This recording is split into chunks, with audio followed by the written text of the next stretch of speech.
It's Ron Reader digs the universe.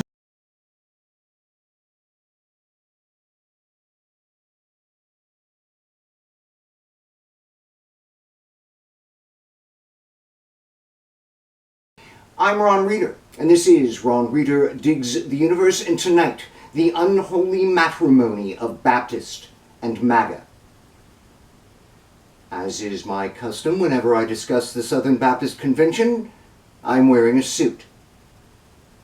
Brent Leatherwood, president of the Southern Baptist Convention's Ethics and Religious Liberty Commission, resigned his post about 3 weeks ago under heavy fire for, get this, not being in line enough with Trump's views, particularly on immigration. Leatherwood is the third president of this commission in a row, forced out for not being MAGA enough. So the Southern Baptist ethics czar is out again because he's too woke. They keep doing this again and again, and it reminds me very much of the evangelical congregant who chided his pastor, who had been preaching from the Beatitudes, for being too woke.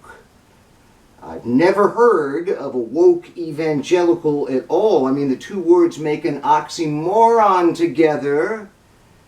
But here we are. MAGA and the Southern Baptists are now blissfully wedded in unholy matrimony, and they are purging those who object.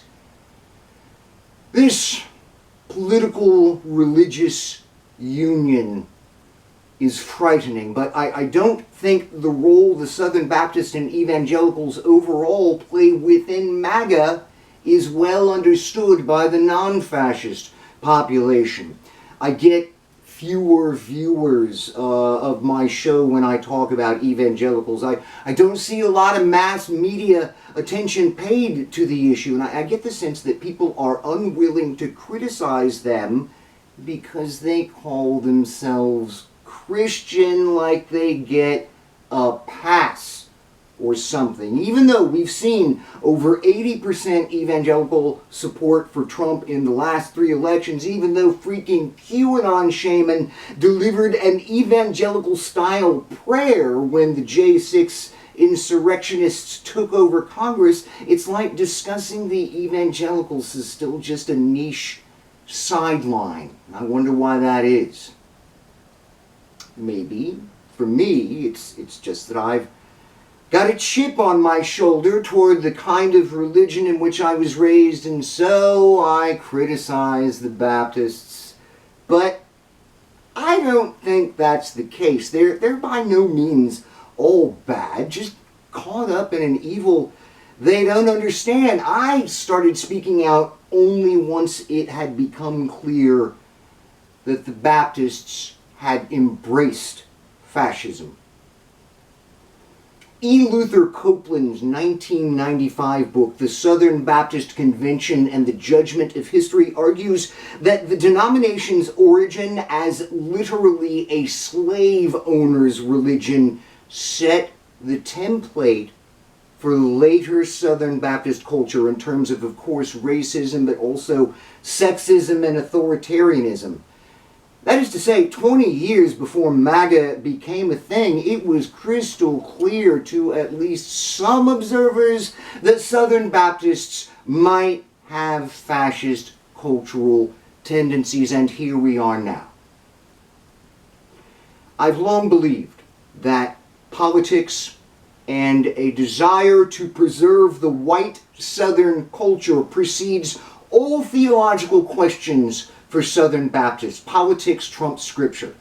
Politics is Scripture, and Scripture is politics. I can no longer really tell the difference with them. Maybe there never was one. After all, their very first theological decision was in support of the dominant political order of the era, slavery and plantations. But Do you see how the MAGA Baptist Union is a match made in hell? The Southern Baptists are a culture born of racism and opposes EDI programs even today. A culture of good old-fashioned Southern sexism, which forbids women from top leadership roles. A culture of deep authoritarianism where everybody knows their place and does as they're told. Well, that's MAGA too. They're the same thing. And it is time to stop giving the evangelicals a pass. Stop treating their religious views like they're mainline Protestants or something. Look, I respect religions that practice love, but we should all fear and proselytize against religions that use the government to take over like the evangelicals are doing right now. I'm Ron Reeder, and this has been Ron Reeder Digs the Universe. Join me, Ron Reeder, again next week for another episode of Ron Reeder Digs the Universe.